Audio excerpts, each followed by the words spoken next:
Here we go then, this starting grid. We've got David Munoz, Alonso Kelso with Takuma Matsuyama, Ivan Ortela, Van den Gorberg, like we said, on those front two rows. Then we've got Josito Garcia, Moreira and Holgado. And then completing the top 10, we've got Cruces, then Ogden. I'm sure he'll be looking to move forward, as will Mario Aji from 12th. Then we've got Daniel Munoz, David Salvador, Tapia, Agus, Watland, Ogden in Moto3 next year as well. And then I've lost a row there, but Lunetta, Asman, Boisri, 7th, and then Volpi, Jombini, Detweiler, O'Shea, Rosenthaler. And then fire away from pole position here in Misano. It looks to be a good start from the 64. He comes across and there's contact with Kelso already. Well, I'm not sure he was supposed to be doing something like that from pole position, straight across the front end of the Australian, but he's not bothered one jot. He takes the whole shot, does Kelso, and Munoz, I think there he is, slots into 3rd, but we've got a couple down in the background. We have indeed, so you can see in the background then riders look okay, so that's the main thing. Not sure exactly who that was that's gone down, but yeah, that was drama off the start line, wasn't it? It's not Formula 1. Hey, that's gone down the opening corner incident as Ortola looks up the inside, no way through. Still Kelso leading the way, and I wouldn't be surprised if the stewards have a quick look at that one from Munoz off the starting grid. As you say, Fran, we know from his Red Bull Rookies action and in the Junior World Championship as well, he can be erratic at times, but for me that was just over the mark there. Very possibly, yeah. It's a gap that Ortola and Kelso have got in the lead already early on here. They're flying here, are both Kelso and Ortola. What's that? It could be half a second, maybe even a second as they come across the line. Holgado, Munoz and the guys. Munoz still in 3rd at the moment, although Holgado already looks to be searching for a way through there. Still yellow flags out here, as you can see. Oh, unfortunately, one of the riders is okay there. We'll hopefully bring you news on who that is as soon as we've got it. Not sure. We saw the first two riders up on their feet, yeah. I thought. So, yeah, hopefully we'll get an update on that then as soon as we have one. But at the moment then, yep, so championship leader up into a provisional podium position at the moment. Oh, it's getting tight there. Josito Garcia. And good gains has the Malaysian, and now under attack though. So it's very close between these two then. I'm sure it will go. Gains off the start. Calm few laps for the number 96 and slotted into fight for the podium early doors. It looks like the other rider that went down is teammate Ivan Ortola, the Austrian Jacob Rosenthal. We can go. He's stretching. Not a lot of people are able to live with the pace.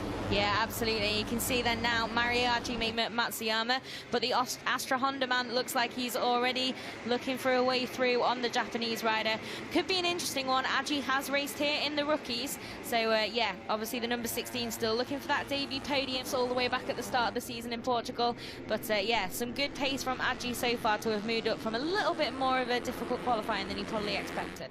Fastest man on track, the World Championship leader, Danny Holgado. He's got in front of David Munoz as Ortola. Oh, that's Scott Ogden that's gone down, and he's not happy about something as well. It's been such a great weekend for him after announcing his move to the World Championship full-time next year. And angry about that one. Here we go, let's see what's happened. There's Ogden. Oh, and it's Munoz that's gone with him as well.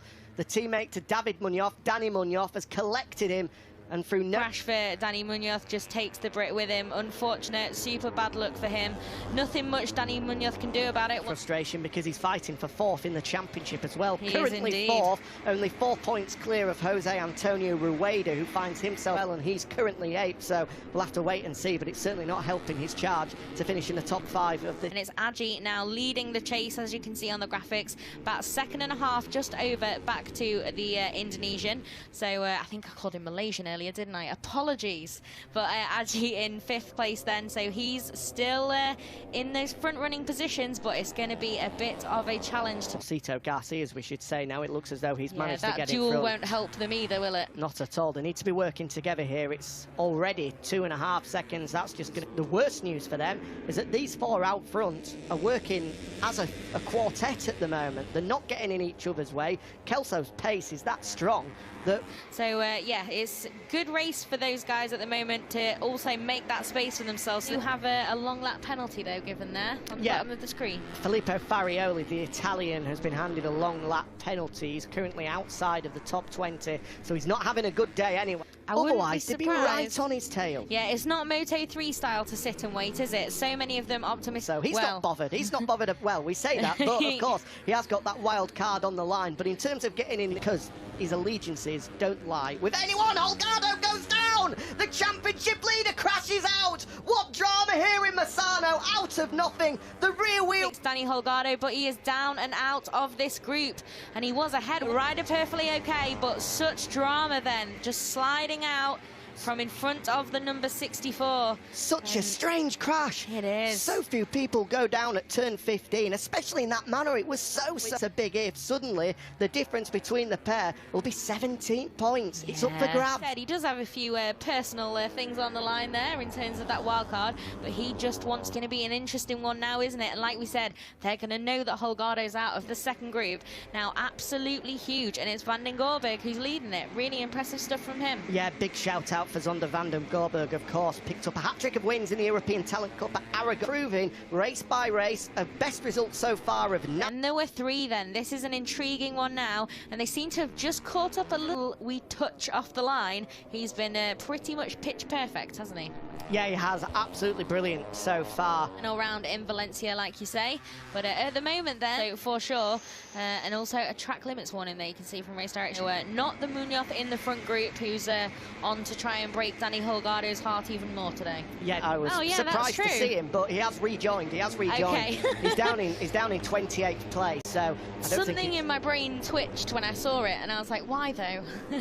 But yeah, okay, so good news that he managed to rejoin at least, but difficult couple of months for him, but I'm sure he's got good people around him. The Aspar squad, of course, have been there, done that many times. And it's all quite calm and collected, if very fast out the front, but it looks like there's some real spice. At the front, as you say though, Fran, Kelso still leading away and still has that 2 or 3 bike length advantage over on his way through turn 3. That was a fairly big moment for the 60. Well, how they're going to catch him and pass him at this rate, especially because Munoz now starting to look a little bit Spaniard. They are both indeed Spaniards behind our race leader.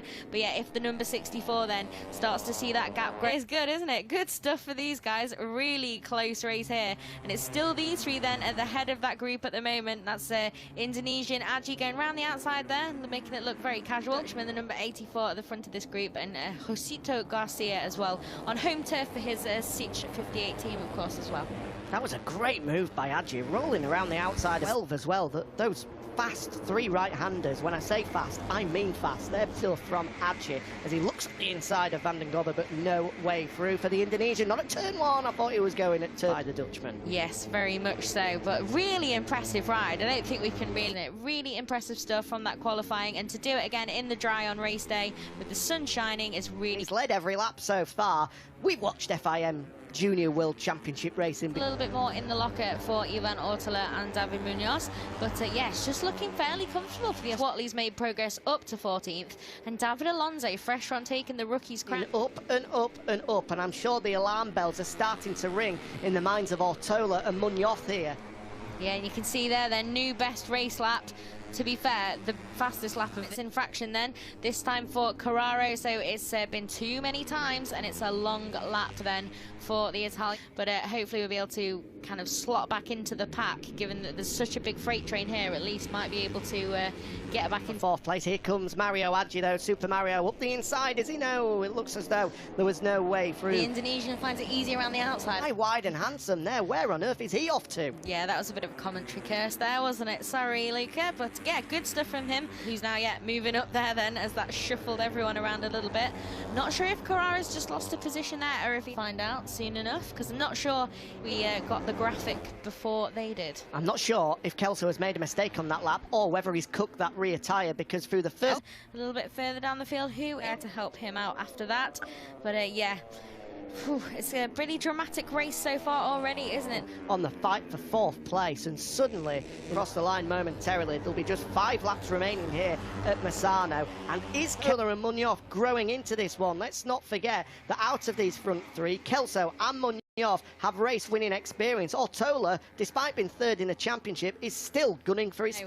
It's intriguing now, isn't it? It really did look to me like I was expecting maybe he'd just be able to keep that, and of them though to have really cut that group down. You can see that big look over his shoulder. Maybe there's not enough information on his pit board, because if I was doing it, you'd say +0 group 3, so he knows he's a bit impatient and looking for a way through on the number 66. Yeah, Ortola has got some pace through both Cavone and then into turn. Crucial coming into the final sector as well, if he can just give himself a couple of bike lengths before they get to turn 14, the hairpin, which is going to be a huge overtaking opportunity. The side sits up from behind the bubble, so maybe he's quite happy, just sat there in third with now 4 laps left. Yeah, that was a pretty weird sight, wasn't it? It looks so casual, David Munoz, sadly, for the Swiss rider. Hope he is a... For 4th place, 8th at the moment, and finally one for Danny Munoz as well, having crashed out earlier with long lap penalty. Meanwhile, here is this fight for 4th place, currently led by the number 9 of Colin Vaya, the Dutchman. In round of the season,